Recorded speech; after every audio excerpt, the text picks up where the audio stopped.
All right, so you ready to dive into this whole Watergate thing? Absolutely. Let's do it. Okay, great.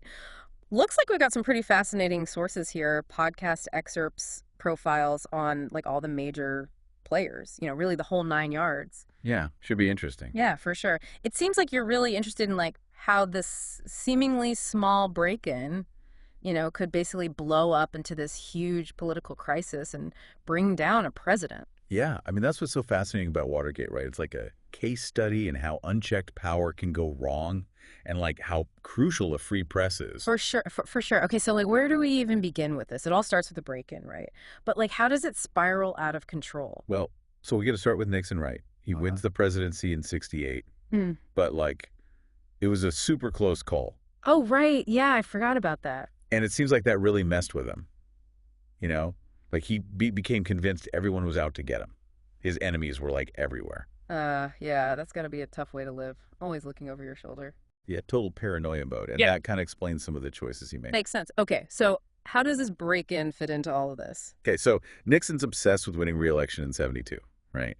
So he greenlights this covert unit, and this is where G. Gordon Liddy enters the picture. Liddy, who was this guy? So he was an ex-FBI agent with a bit of a flair for the dramatic, you know. Oh, that sounds like trouble already. Oh, yeah, he was a piece of work.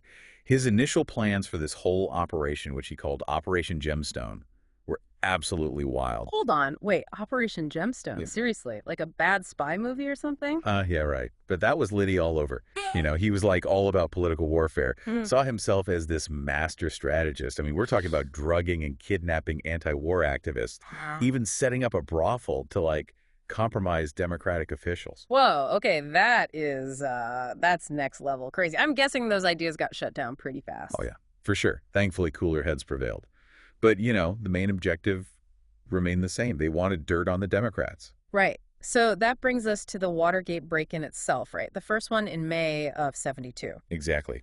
They targeted the DNC headquarters, which was in the Watergate complex. Okay. And what was the plan? Just break in and like steal some files or something? Well, initially they wanted to bug a specific room, to pick up conversations and stuff. Makes sense. But then for some reason they switched to bugging individual phones. Huh. Interesting. Why the change in plans? Would a room bug have been easier? Yeah, you'd think so, right? Yeah. But they figured by targeting specific phones, they'd get more focused intel on certain people. Okay. I can see the logic there. But what they didn't consider was like the limitations of the tech back then. Ah. So we're talking big clunky bugs, batteries dying all the time, that kind of thing. Exactly.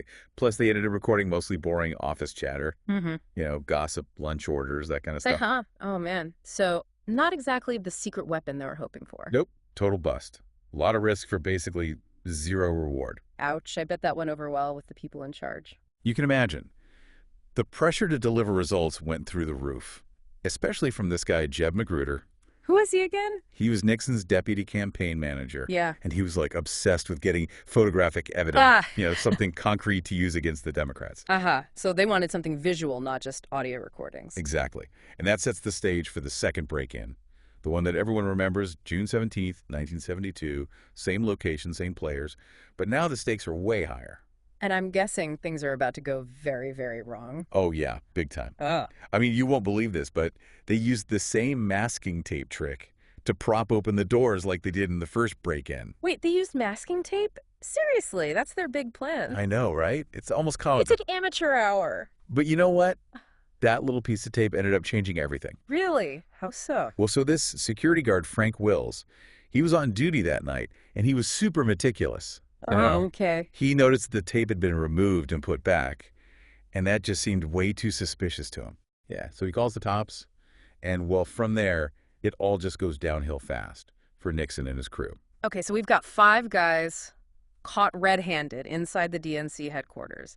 This has got to be a disaster for Nixon. Like, how do you even try to spin this? Well, at first they tried to play it down, like it was no big deal. Right. Called it a third-rate burglary, and insisted there was no connection to the Nixon campaign.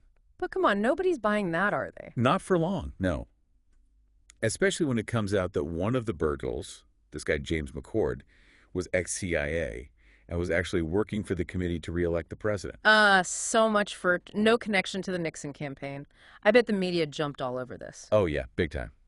The Washington Post in particular had these 2 reporters, Bob Woodward and Carl Bernstein. Oh, yeah, those guys. And they were relentless. Yeah. They just wouldn't let it go. Yeah. They started digging deeper, following the money and talking to people inside the administration. And of course, they had that secret source, right? Deep Throat. Exactly. Who'd it turned out to be Mark, Felt, the associate director of the FBI. He gave them all sorts of crucial info that helped connect the dots. It's like something straight out of a spy movie. Okay, so we've got Woodward and Bernstein on the case. What's happening with the burglars and the Nixon administration? Well, the cover-up goes into overdrive at this point. They start paying hush money to the burglars to keep quiet, destroying evidence, even creating fake documents. Wow, sounds desperate. It was. They were just trying to contain the whole thing and protect Nixon at all costs. But there's one thing they couldn't get rid of, right? Nixon's secret taping system. Ah, yes, the tapes. It's hard to believe now, but he actually thought the recordings would be helpful for his memoirs. Seriously? I know, right? He never imagined they'd be his downfall. Talk about irony. So how did these tapes even come to light? So it happened during the Senate hearings about Watergate. This former White House aide, Alexander Butterfield, just casually drops this bombshell testimony revealing the existence of the taping system. Whoa, that must have been a huge moment. Oh yeah, total chaos. The whole country is in shock. The Senate immediately demands access to the tapes, figuring they hold the key to the whole thing. And I'm guessing Nixon wasn't too keen on handing them over. Not a chance. He claims executive privilege, argues that the tapes are confidential and vital to national security. The whole bit. So basically a constitutional crisis brewing. Pretty much, yeah. The public wants answers, the Senate wants the tapes, and Nixon's refusing to budge. So what happens next? This has got to be a stalemate, right? And drags on for months. Nixon tries to appease everyone by releasing these edited transcripts of the tapes. Edited. Like he thought that would work. Right. He even Okay. redacted key parts with expletive deleted. Oh man, he was really grasping at straws. Yeah, but, he was desperate to hold on to power. Okay, so how does this end? Does Nixon eventually give in? Well, in the end, the Supreme Court steps in and rules that he has to hand over the unedited tapes. About time. And when those tapes finally come out, oh man, it's a disaster for Nixon. I bet. So this is it. The smoking gun, the proof that he was involved in the cover-up. 100%. The tapes show that he knew about the break-in all along and was actively involved in trying to cover it up. So what happens? Does he go to jail? Well, he faces impeachment and possible criminal charges, but ultimately he resigns in disgrace on August 9th, 1974. Wow, what a story. It's crazy, right? Like they were so focused on winning, they ended up destroying themselves. Yeah, it's kind of like the ultimate cell phone, isn't it? Totally. It really makes you think about like the people involved, Like what were they thinking? Did nobody see how wrong this was? Well, that's a question historians still debate today. Was it just like a few bad apples, or was it a symptom of a bigger problem? Like the whole system was messed up. It's a good question, and I think that's part of what makes Watergate so relevant even today, right? It makes us think about leadership and accountability and how fragile democracy can be. Absolutely. And it reminds us that power corrupts, and we need things like checks and balances of free press and vigilant citizens to keep that in check. For sure. Okay, so we've covered a lot of ground here, from like Nixon's paranoia to those crazy Liddy schemes, the break-ins, the cover-up those tapes, and finally a president resigning. It's a wild ride. What do you think was like the biggest turning point in this whole thing? That's a tough one. Yeah. There are so many. But I'd say the revelation of the taping system was huge. Before that, it was all about the break-in itself. But after that, it became about the cover-up and Nixon's direct involvement. Yeah, for sure. And it also shows how these tiny details can have massive consequences, right? Like that security guard noticing the tape or that aide mentioning the recordings. Those seemingly small things changed everything. Absolutely. It's a reminder that no one is above the law, not even the president, and that doing the right thing, even when it's hard, can make a huge difference. Well said. Okay, so as you continue to dig into Watergate, keep in mind the human element, the choices people made, the pressure they were under, their motivations. History is more than just dates and events. It's about people. Great advice. And remember, Watergate isn't just some old story. It's a warning about what happens when power goes unchecked and how important transparency and accountability are.